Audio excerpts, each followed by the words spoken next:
resident of Oakland and the mother of a 6-year-old daughter. I thank the community for the opportunity to be here. In May of 2009, I was named as a defendant in an eviction lawsuit.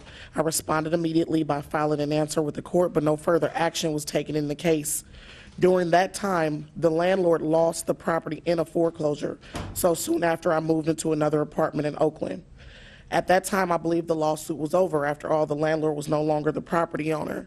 I had moved out of the apartment, and there was no indication from the court at all that the lawsuit was ongoing. But that was not the case. When I began looking for a new apartment last fall, all of my applications were being denied. More than 10 applications were rejected in a few short months. When I asked why, I learned it was because of a 2009 eviction lawsuit. It had showed up on my credit report as well as in public records. And though I was never actually evicted, I also learned that the lawsuit was still pending in the court more than 6.5 years after it was filed.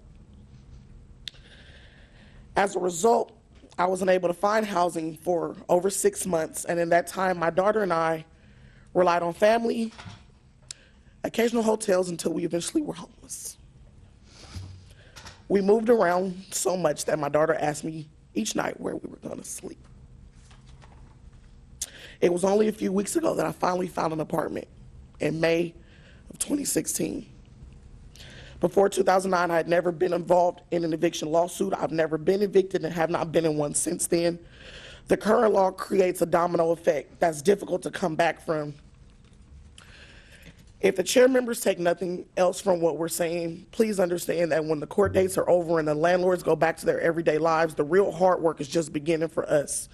We now have a tremendously difficult and timely and costly bill of trying to rebuild for our lives and our family. And the passing of this bill is just another step to ensure that every family has the access to stable housing that we may take for granted.